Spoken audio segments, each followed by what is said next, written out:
to the 5 R's of Marketing, presented by Tiffany Jacob. Introduction. Have you ever started a project only to find out right in the middle of it, or worse, at the end of it, you have been doing it wrong or missed a very important part? We've all done this before. One example is with baking. You can leave out or replace just one ingredient, and it doesn't quite turn out right. Well, marketing is kind of like baking, but instead of a dish, it's a message. Once you've mixed all the ingredients together and put it into the oven of the marketplace, the outcome will be either great or disastrous. This is the lovely risk we take as entrepreneurs. As exciting as this can be, luckily we have recipes, or rather strategies, to avoid disasters. We all have strategies. This is the way we tackle projects. Whatever your strategy is, the 5 R's of Marketing will provide the direction you need to make the most out of it. This guide will assist you in marketing your business effectively by challenging you to evaluate your current market and cast a wider net. 2. Incorporate and practice regular marketing habits. 3. Order the elements of your strategy properly. 4. Maintain good marketing boundaries. 5. Celebrate successes and stay on top of new trends. Using this guide, you will find your messages beginning to have greater and greater impact each and every time. Step 1. Research, the first R of marketing. What is research? Marketing is the action or business of promoting and selling products or services, including market research and advertising. The definition of marketing is broad when we think about how many different ways there are to promote and sell. There are many things that help with promotion and sales of products, such as websites, social media, electronic newsletters, online seminars, and more. What about the way these tools are implemented? Is there a way to have maximum impact? The answer is yes. Yes, there is.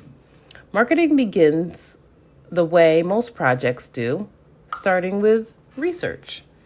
Research is the systematic investigation into and study of materials and sources in order to establish facts and reach new conclusions.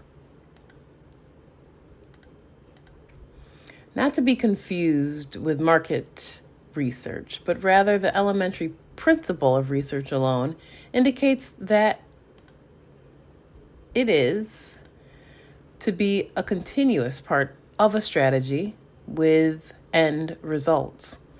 Research your market as part of your overall strategy. This will help you to reach new conclusions. There are 2 main types of research: primary and secondary. Primary research, also called as field research, involves collecting data firsthand. This can take many forms, the main ones being interviewed, questionnaires, panels, and observation. Secondary research, also called desk research, involves collecting data which already exists. This includes using information from reports, publications, internet research, and company files. Most marketing today is dependent upon secondary research. Research is important because it helps identify your market and ways that you will begin communicating to them. Before crafting your message, look for specific clues that will line up with your objective for each time you put a message out. See step number 3. For example, I have 2 bikes for sale. One of my objectives for the day is to list them both on eBay. However, after some research online, I find that the exact same item I'm selling has been primarily purchased from Craigslist. I will now change how I market my bikes. Visit wikihow.com/do internet-research for some good tips on how to do good internet research. Practice research with each product or service you plan to market. You will find that this provides you with clear direction on how to approach your market. Step 2, rotate. the second R of marketing. What is rotate? Well, the next key after researching is to rotate. Rotate literally means to cause to move around an axis or in a circle. When applying this to marketing, it means to take the message of your product or service and move it around your target market. They are your central access point. This is a more efficient way to influence rather than direct what you are offering straight at them. Rotating is the key to drawing out your market so they are looking for you and not the other way around. Not only does rotation help to woo your target audience, but it also puts your message in clear view of those that are just outside your surrounding market as well, increasing your visibility and promoting greater influence. See the diagram on next page. Let's say, for example, you want to open up a gym. Once you've researched your market or those likely to be interested in this product or service, you would start to rotate your message by selecting the potential networks that your target audience might be part of. Online groups about weight loss, fitness, or rehabilitation might be a good place to start. Good rotation involves 1. Targeting specific markets and initiating relationship. 2. Finding out the best way that allows you to speak to them consistently by email, phone, social networks, etc. And 3, maintaining constant communication. Think of ways on how and where you can begin rotating your idea that will have the most impact. Step 3, record, the third R of marketing. What is record? Record represents everything you will put in writing. The literal definition is to set down in writing or the like, as for the purpose of preserving evidence. You will want to record everything you do from A to Z. Documenting as much as possible is the power behind promoting your business, especially online. Consider recording the following items as applicable: your products and or services. Do this by completing any copywriting or registrations necessary. Each one of your messages or campaigns. A calendar to refer to and build from. A calendar is a fuel that will help you to create a consistent communication schedule. Maintaining a schedule is the key that allows you to turn all of your efforts into action. Brainstorm a list of topics associated with the service or product you offer and what you would like your market to know about it. From this list, you'll be able to narrow down and select what an appropriate subject matter for any given time of day, week, month, or year is. Be sure not to get caught up in details or specifics of what your message will be each time.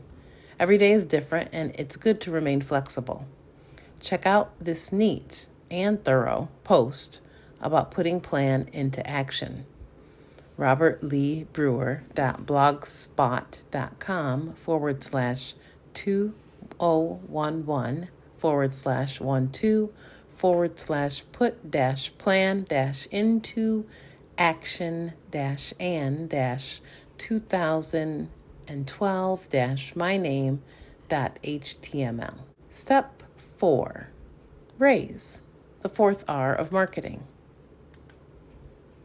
What is raise?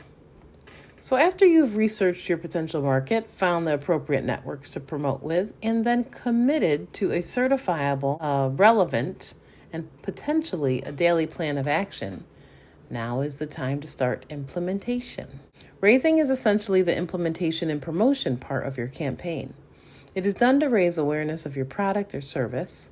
The more you glean from the first 3 keys, the more naturally this step comes. If you've created a workable schedule, it may help to now synchronize your efforts. For instance, posting a message simultaneously to more than one social network makes for greater impact in a shorter amount of time. Online programs such as Hootsuite and Sprout Social will allow you to notify several networks such as Facebook, including relevant groups, Twitter, or now X, Pinterest, and other networks every time you post a message. Another example of raising your idea includes teaming or partnering with a cause that you support and would like to help raise money through your business to help that specific cause, you will be reaching your target on a different level, as well as supporting a good cause. Event sponsorships also help to raise your message. There are many ways to promote or, quote unquote, raise your products and services. It is important to follow through with each of the 5 R's so that you don't get overwhelmed by process. Like raising children requires discipline, mostly for parents. We are the parents of our messages. We need to maintain certain boundaries to be truly effective. Don't forget to build your boundaries by establishing a well-defined and creative rotation strategy and keeping good records. Step 5, report, the 5th R of marketing. To report is to do the follow-up you need to do to stay current and to report on it. It is the final recording portion of your efforts. This part is the final key in the 5 R's process. It is the most important because reporting allows you to learn from the previous steps and better refine your message to take it to the next level. It also helps you reflect and reward your successes. If you've promoted your product or service and even one person has responded, mark your success. Your message was received. Gather reports from every source available. Sites like Google.com, web hosts, and social media accounts provide analytics reports to let you know who are you reaching and how often. Make notes of what messages had the most impact, with whom, when, and where. Giving attention to reporting or even creating your own customized reporting system will help you to improve upon researching, rotating, recording, and raising your message. After analyzing your reports, you can go back to step 1, research, and start the process all over again and again, each time better equipped. Some things to report include any product or service sales made, messages that have been responded to, completed items that were scheduled. What's next? Well, getting started, of course. Your message needs to be heard, refined, and heard again. If there were a 6th R, it would be to repeat. Repetition is very important. Someone out there needs what you have. Be focused and watch for the results. I'd love to hear about it. Click here to learn how to go further in life and business, or visit www.tiffanyjacob.com/reboost and reveal, all lowercase letters. Receive blog post notifications with helpful ideas and tools to help you continue to perfect your strategy 1 R at a time.